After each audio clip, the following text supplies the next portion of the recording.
सो ये जो टॉपिक है एक्सेप्शन हैंडलिंग इन पाइथन। देखिए एक्सेप्शन हैंडलिंग क्या होता है ना, एक बहुत ही इंपॉर्टेंट टॉपिक है किसी भी प्रोग्रामिंग लैंग्वेज के लिए, है ना। मैटर ये नहीं करता है कि हम पाइथन पढ़ रहे हैं, ठीक है। एक्सेप्शन हैंडलिंग जो है जावा में भी इंपॉर्टेंट आता है, ठीक है, सी प्लस प्लस में भी। तो ये एक तरीका है अपने प्रोग्राम में आने वाली एक्सेप्शंस को हैंडल करने के लिए। बात समझ में आई? अब नाम से समझ में आ रहा होगा एक्सेप्शन हैंडलिंग, है ना। अगर कोई एक्सेप्शन आ रही है, अगर कोई प्रॉब्लम आ रही है तो उसको हम कैसे हैंडल करेंगे, क्लियर है ना। सबसे पहले तो ये समझ लो एक्सेप्शन होती क्या है, ठीक है। एक्सेप्शन क्या होती है समझना। अगर आपके प्रोग्राम में कोई ऐसी एरर आ रही है जो हमेशा प्रॉब्लम जनरेट नहीं करती है, कभी कभी करती है, तो उसे कहते हैं एक्सेप्शन। क्या कहते हैं? क्लियर है। जैसे आपने सपोज इफ एल्स में इफ की स्पेलिंग गलत कर दी तो ये एरर है, ये हमेशा प्रॉब्लम जनरेट करेगी। बात समझ में आई? बट सपोज आप लिख रहे हैं a डिवाइड बाय b, क्या लिख रहे हैं आप? a divide by b। अब यहां पर अगर आप b की वैल्यू जो कि डिवाइड कर रहा है, अगर वो 0 होगी तो प्रॉब्लम आएगी, और अगर 0 नहीं होगी तो प्रॉब्लम नहीं आएगी। इसका मतलब क्या हुआ? एक्सेप्शन वो स्टेटमेंट होते हैं जो हमेशा प्रॉब्लम जनरेट नहीं करते हैं, किसी किसी कंडीशन पर वो प्रॉब्लम जनरेट करते हैं और कभी कभी नहीं करते हैं, हमारा प्रोग्राम बढ़िया चलता रहता है। कोई कंफ्यूजन? सो एक्सेप्शंस क्या होती हैं, देखिए आपके डॉक्यूमेंट में लिखा हुआ है, अ exception in Python is an incident that happens while executing a program that cause the regular course of programs command to be disrupt। ठीक है ना। पाइथन में एक्सेप्शन वो कंडीशन होती हैं जो आपके प्रोग्राम के रेगुलर फ्लो को क्या कर देती हैं? इंटरप्ट कर देती हैं, हाँ या ना। और ये हमेशा अकर नहीं होती हैं, ये किसी किसी कंडीशन पर कभी कभी अकर होती हैं। बात समझ में आई? फॉर एग्जाम्पल हमने लिखा a divide by b, a divide by b statement हमेशा प्रॉब्लम जनरेट नहीं करेगा। अगर आप b की वैल्यू 0 इनपुट करेंगे तब वो प्रॉब्लम जनरेट करेगा। क्लियर हो गया? सो a डिवाइड बाय b जो स्टेटमेंट है वो एक्सेप्शन अकर करता है। एक्सेप्शन माने वो प्रॉब्लम्स जो किसी सर्टेन कंडीशन पर अकर होती हैं, हमेशा नहीं होती हैं, ठीक है ना। एक प्रैक्टिकल लाइफ समझिएगा, आप स्कूटी से आते जाते हैं, क्या आपकी गाड़ी रोज पंचर होती है? नहीं। अगर आपकी गाड़ी किसी ऐसी चीज से निकल जाती है जो कि आपके टायर को डैमेज कर सकती है, तब वो पंचर होगी, अदरवाइज वो पंचर नहीं होगी। बात समझ में आई? आगे बढ़ते हैं। When a Python code come across a condition it can not handle, जब कभी पाइथन कोड में ऐसी कोई कंडीशन आती है जिसको वो हैंडल नहीं कर सकता है, इट रेज एन एक्सेप्शन, तब वो एक एक्सेप्शन को रेज करता है, ठीक है ना, एक एक्सेप्शन को उत्पन्न करता है। An object in Python that describe an error is called an exception, ठीक है ना। और पाइथन के वो ऑब्जेक्ट जो किसी एरर को डिस्क्राइब करते हैं एक्सेप्शंस कहलाएंगे। कोई कंफ्यूजन? आगे बढ़ते हैं। When a Python code throws an exception it has two options. देखिए एक्सेप्शन जब आती है तो इसे कहते हैं थ्रो करना। क्या कहते हैं? थ्रो करना। अब जब भी एक्सेप्शन थ्रो होती है, यानी जब भी कोई एक्सेप्शन उत्पन्न होती है, तो दो ही तरीके होते हैं। पहला है हैंडल द एक्सेप्शन इमीडिएटली, या तो हम उस एक्सेप्शन को हैंडल करें, और या फिर स्टॉप एंड क्विट, या तो फिर अपने प्रोग्राम को बंद कर दें और प्रोग्राम को क्विट कर दें, हाँ या ना। आप कोई कोड लिख रहे हैं, आपने उस कोड को रन कराया, अब उसमें क्या आ गई? एक्सेप्शन आ गई, कोई प्रॉब्लम आ गई। तो दो तरीके हैं। पहला तरीका क्या है? उस एक्सेप्शन को हैंडल करो, उसका सोल्यूशन निकालो, बात समझ रहे हैं, या फिर प्रोग्राम को भैया वहीं बंद करके स्टॉप कर दो। कोई कंफ्यूजन? समझ में आया? अब यहां पर समझने की आगे कोशिश करते हैं exception versus syntax error. Exception और सिंटैक्स एरर में क्या डिफरेंस है? ओके। सिंटैक्स एरर का मतलब होता है ऐसी एरर्स जो आप प्रोग्राम की ग्रामर में करते हैं, ठीक है ना। एक कंप्यूटर के प्रोग्राम में एक अपनी ग्रामर होती है, कहाँ स्पेस देना है, कहाँ इंडेंटेशन देना है, कहाँ कोलन लगाना है, कहाँ एंड लगाना है, कहाँ और लगाना है, सबका एक तरीका है, सबकी अपनी एक फिक्स प्लेस है। अगर आप ग्रामर को फॉलो करते हैं तो कोई दिक्कत नहीं, लेकिन अगर आप ग्रामर को फॉलो नहीं करते हैं तो जो एरर आती है उसे कहते हैं सिंटैक्स एरर। क्या कहते हैं? Syntax error. जैसे कि स्क्रीन पर देखो,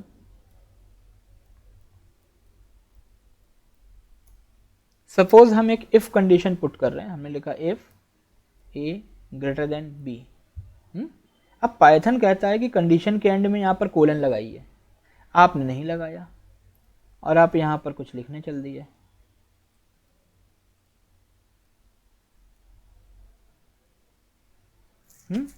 अब आपने क्या किया, इफ कंडीशन के एंड में जो ग्रामर के अकॉर्डिंग कोलन होना चाहिए था वो नहीं लगाया है, तो ये एक सिंटैक्स एरर है। ये कैसे एरर है? एग्जैक्टली अगर आप कोई सिंटैक्टिकल एरर कर रहे हैं, कोई ग्रामेटिकल एरर कर रहे हैं, तो वो कहलाती है syntax error. Okay, as the name suggest this error is caused by the wrong syntax in the code. Syntax का मतलब ग्रामर।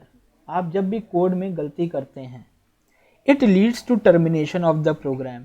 ये क्या करता है? प्रोग्राम को टर्मिनेट कर देता है। जब तक सिंटैक्स एरर रहेगी आपका प्रोग्राम चलेगा ही नहीं। हाँ या ना? देखा है ना, ट्रैक करके एरर आ जाती है, लिख के आ जाता है, इसका मतलब है कि यहाँ पर कोई प्रॉब्लम है। तो जब तक सिंटैक्स एरर रहेगी प्रोग्राम चलेगा ही नहीं।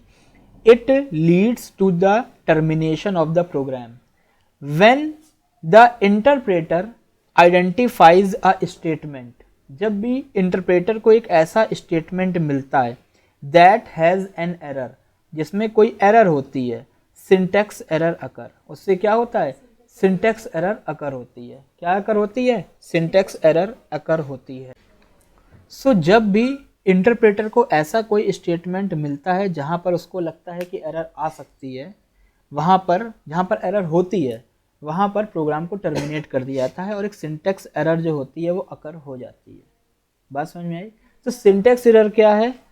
अगर आपने ग्रामर में कोई गलती करी है तो वो कहलाती है सिंटैक्स एरर, और अगर गलती करी है तो वो प्रोग्राम चलेगा ही नहीं, 100% वो चलने नहीं देगी। बात समझ में आया?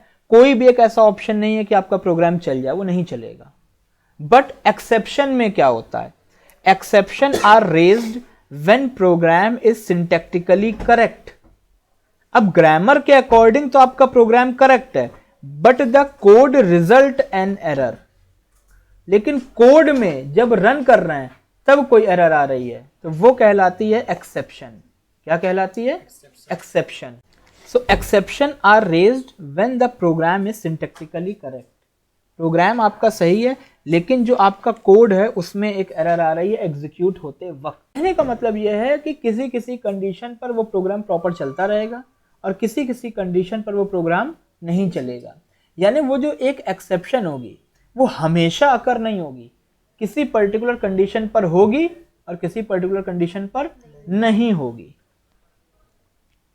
When syntactically valid Python code produce an error, this kind of error that arise is called exception.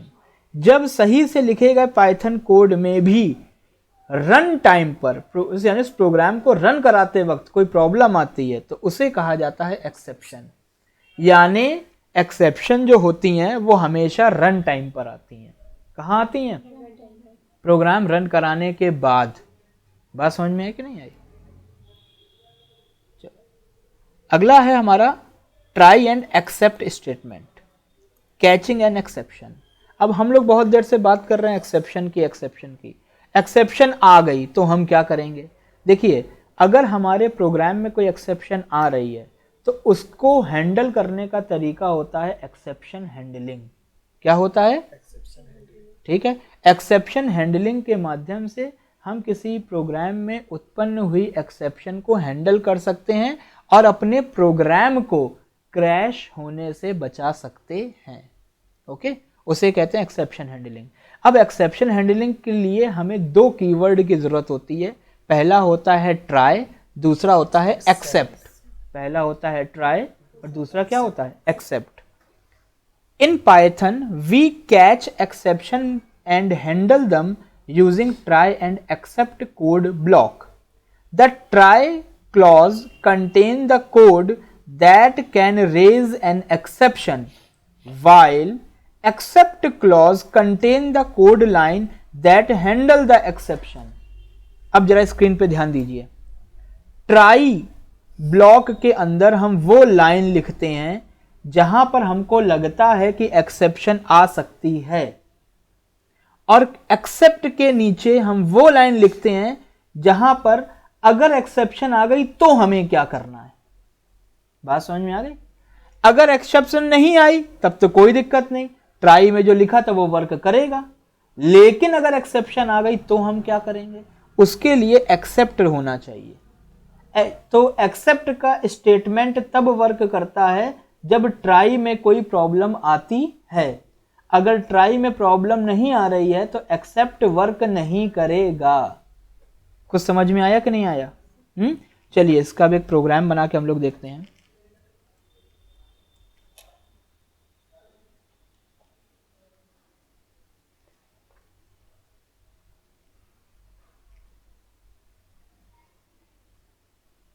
ध्यान दीजिए, ध्यान दीजिए, यहां पर हमने एक वैल्यू ली है a जिसकी, एक वेरिएबल लिया है a जिसकी वैल्यू है 15, एक लिया है b जिसकी वैल्यू है 5।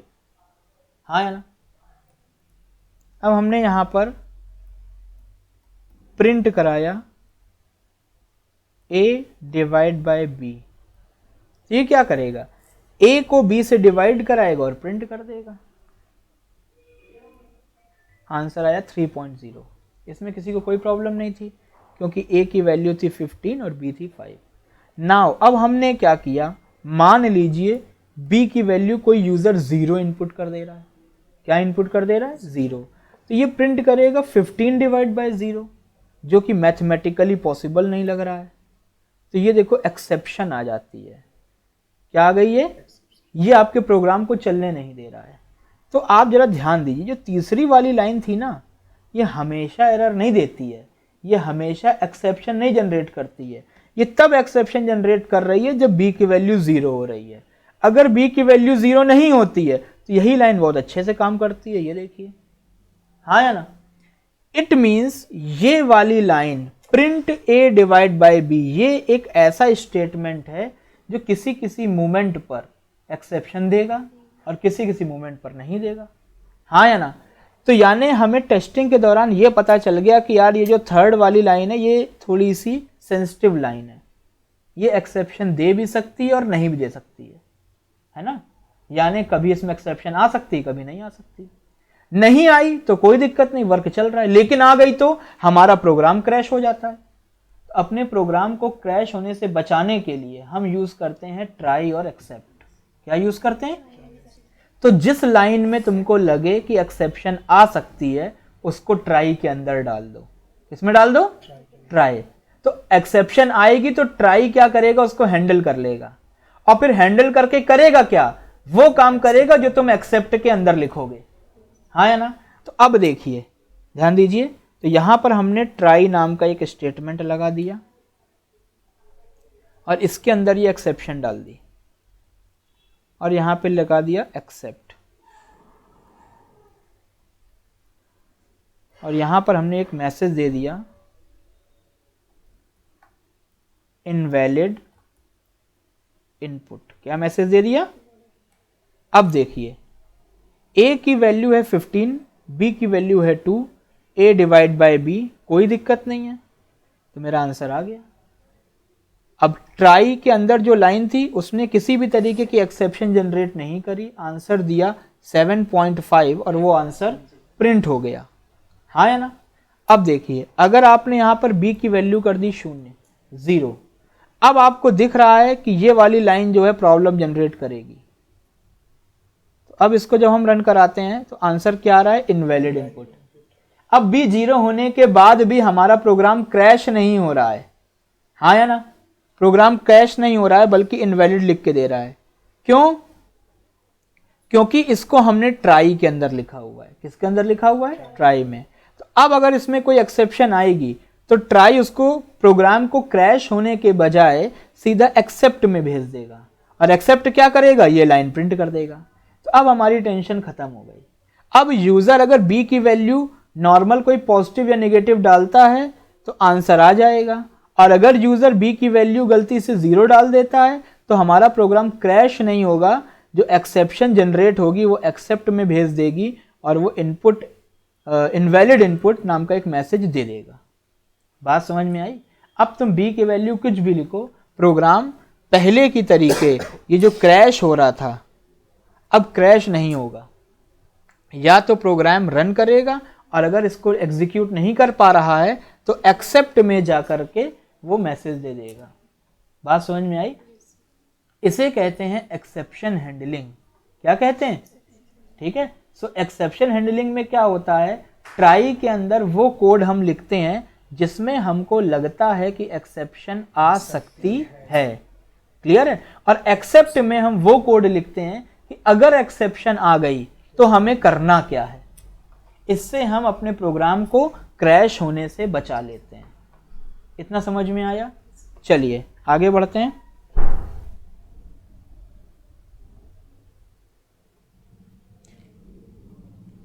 नेक्स्ट है how to raise an exception. How to raise an exception. अभी तक क्या था, एक्सेप्शन ऑटोमेटिकली रेज हो रही थी। अभी तक क्या था, एक्सेप्शन ऑटोमेटिकली रेज हो रही थी। अब हम किसी कंडीशन को एक्सेप्शन बनाना चाहते हैं।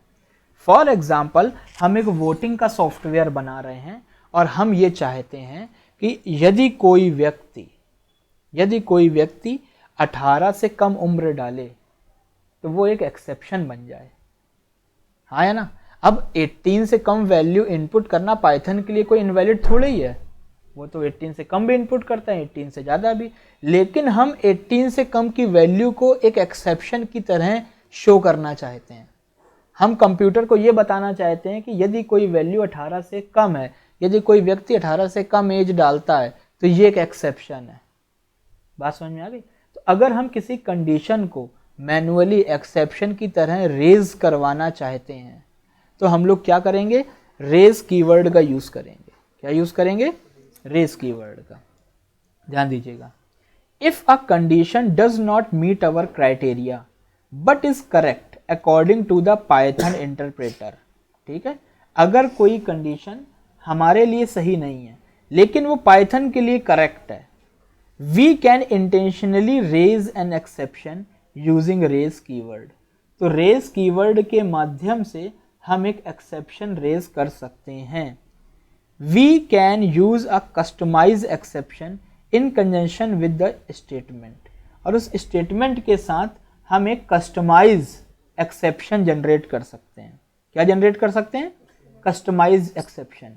अभी तक आप देखते हैं कि जब भी कोई प्रॉब्लम आती है उसमें पहले से कुछ मैसेज लिख के आ जाते हैं।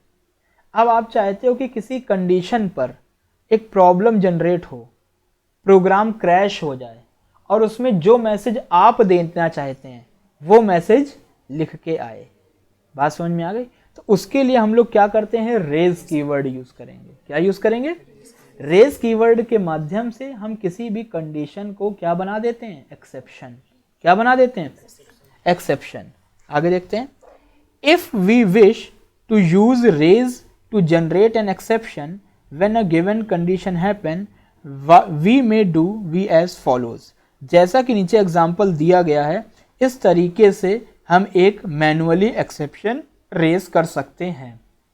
ओके, चलिए अब हम देखते हैं एक प्रोग्राम जिसके थ्रू हम लोग एक एक्सेप्शन रेज करते हैं। हमने एक एज ले लिया और एज ले लिया 21। इफ अगर एज लेस देन 18 है तो raise exception.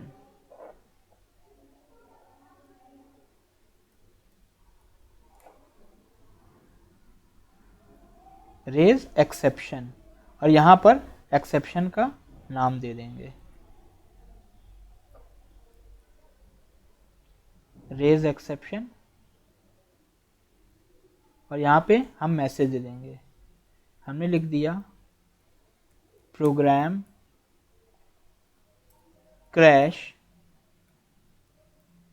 Because age is less than 18।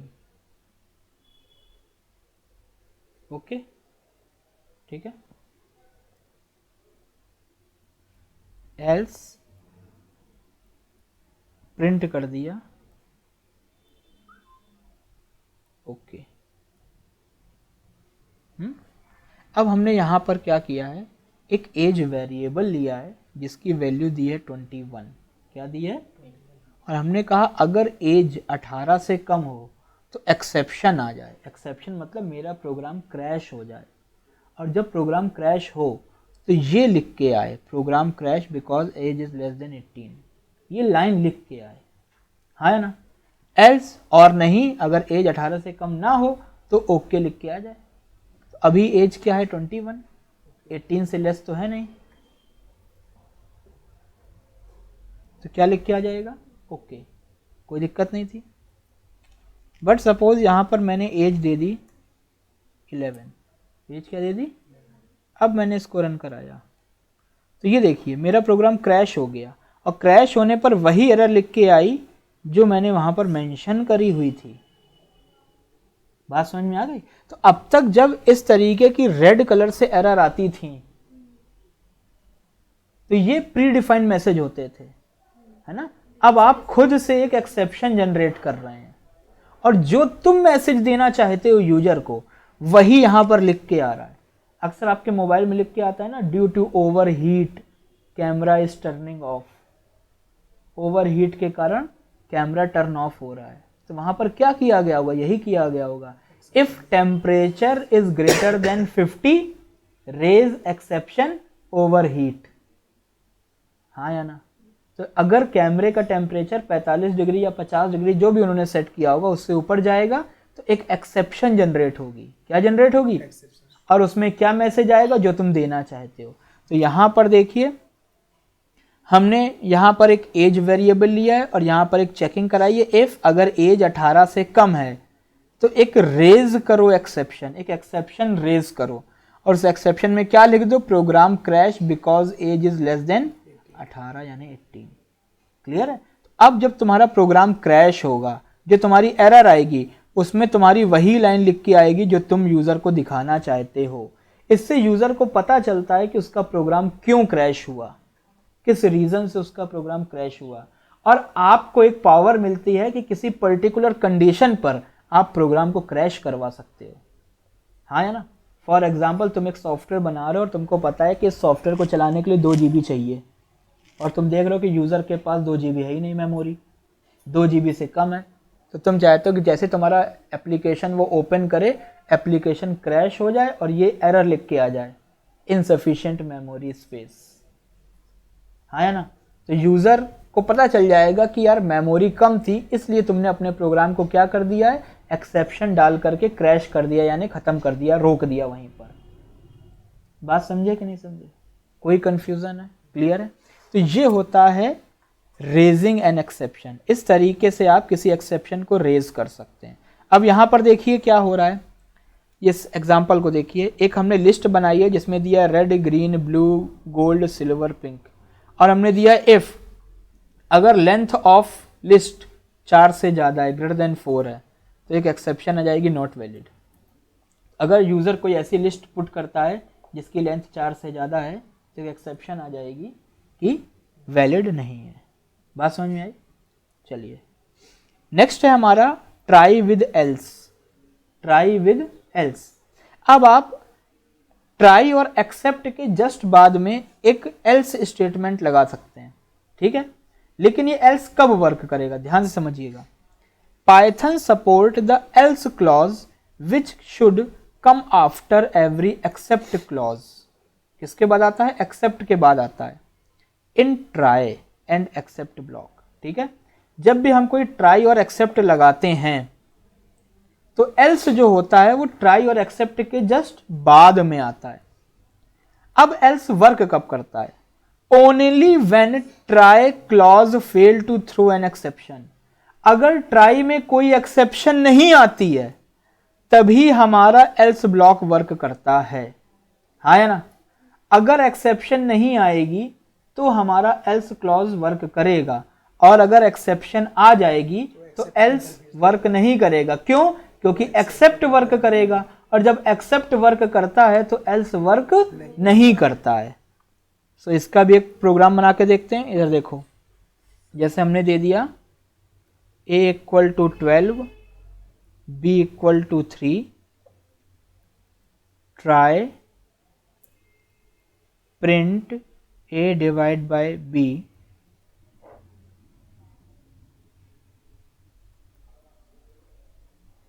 Accept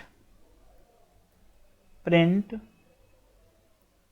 divide by 0 problem.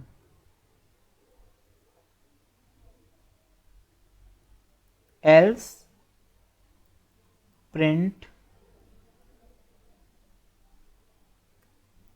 Work fine. Okay, अब यहां पर देखिए हमने एक ट्राई बनाया है, एक एक्सेप्ट लगाया है और उसके नीचे एक एल्स लगाया है। पहली बात तो ये याद रखना, अगर आपको ट्राई एक्सेप्ट के साथ एल्स लगाना है तो एक्सेप्ट के जस्ट बाद में ही एल्स लगा देना, इनके बीच में फिर कुछ और लिखने की कोशिश मत करना। बात समझ में आई? जस्ट फॉलोड बाय होते हैं, यानी ट्राई के जस्ट बाद एक्सेप्ट और एक्सेप्ट के बाद एल्स। कोई कंफ्यूजन?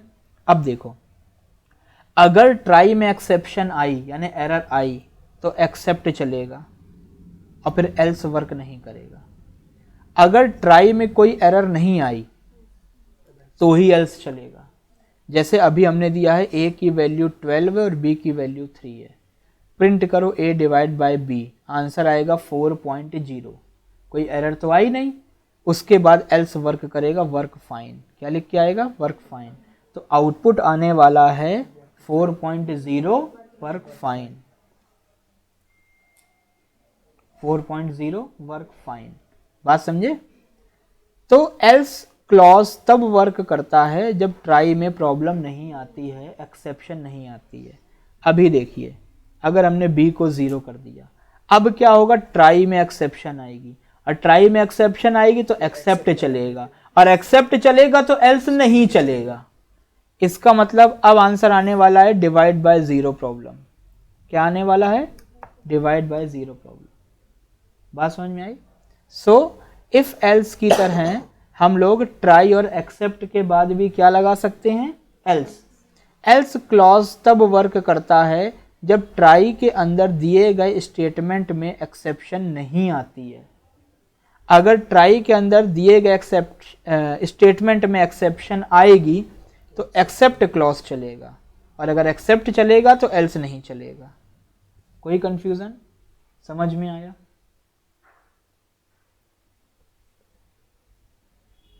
चलिए आगे देखते हैं। नेक्स्ट आता है फाइनली। फाइनली का मतलब होता है वो ब्लॉक जो आखिरी में रन करेगा, एक्सेप्शन आए चाहे ना आए, एक्सेप्शन आए चाहे ना आए।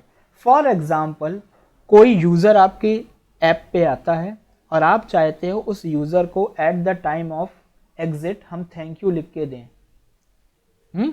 अब वो एग्जिट चाहे नॉर्मल करे चाहे एक्सेप्शन के थ्रू करे, थैंक यू हमें सबको लिखना है, ठीक है ना। वो स्टेटमेंट्स जो आप चाहते हो लास्ट में कंपलसरी वर्क करें, चाहे एक्सेप्शन आए तो भी और एक्सेप्शन ना आए तो भी, तो ऐसे ब्लॉक को हम लिखते हैं फाइनली के अंदर। किसमें लिखते हैं? फाइनली के अंदर। ओके, सो ध्यान दीजिए, the finally keyword is available in Python and it is always used after try catch block. इसको भी ट्राई और कैच के तुरंत बाद यूज करते हैं, यानी फाइनली और ट्राई कैच के बीच में फिर कुछ और नहीं आएगा। एल्स लगा सकते हैं आप, बाकी कुछ और नहीं आएगा। तुम सोचो कि बीच में if else for while do while इस तरीके के कुछ स्टेटमेंट लगा दें तो नहीं हो सकता। The finally code block is always execute after try block has terminated normally और try block has terminated for some other reason.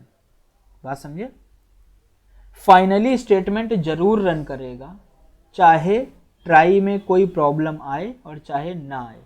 Try block जो है नॉर्मली एंड हो तो भी वर्क करेगा, और अगर ट्राई ब्लॉक एबनॉर्मली एंड होता है तो भी वो वर्क करेगा। ठीक है, अब यहाँ जो हम लोगों ने एग्जाम्पल बनाया था इसी में देखते हैं, ध्यान दीजिए जरा स्क्रीन पर। अब इसी के आगे हमने लगा दिया फाइनली, क्या लगा दिया, फाइनली, और फाइनली में हमने लिख दिया थैंक यू टीसीई। बात समझ रहे हैं? अब ये जो फाइनली वाली लाइन है ये हमेशा वर्क करेगी, चाहे ट्राई में एक्सेप्शन आए तो भी और ना आए तो भी। अब इसका आउटपुट क्या आना चाहिए, ध्यान से देखिए, ए है 12, बी है 0, इसका मतलब है एक्सेप्शन आएगी। एक्सेप्शन आएगी तो लिख के आएगा डिवाइड बाय 0 प्रॉब्लम, ये लिख के आएगा। अब एल्स तो वर्क करेगा नहीं, तो क्या लिख के आएगा, थैंक यू टीसीई। तो इसका आंसर आने वाला है divide by 0 problem thank you TCE, divide by 0 problem thank you TCE. Clear है? अब सपोज यहां पर हम लोगों ने बी को कर दिया 4, तो प्रिंट करेगा a divide by B, 12 divide by B, answer आएगा 3.0। एक्सेप्शन तो आई नहीं, तो एल्स चलेगा, वर्क फाइन और थैंक यू टीसीई। तो अब 3 लाइनें प्रिंट होंगी। सबसे पहली लाइन होगी 3.0, work fine, thank you TCE. Okay, समझ में आया? सो ये था हमारा ओवरऑल एक्सेप्शन हैंडलिंग। क्लियर है? एक्सेप्शन हैंडलिंग टॉपिक है हमारा, उसमें क्या क्या होता है, एक्सेप्शन हैंडलिंग क्या होती है, इसको हैंडल करने के लिए ट्राई और एक्सेप्ट ब्लॉक क्या होते हैं, ठीक है, ट्राई के साथ एल्स कैसे यूज करते हैं, और ट्राई के साथ हम लोग फाइनली का यूज कैसे करते हैं।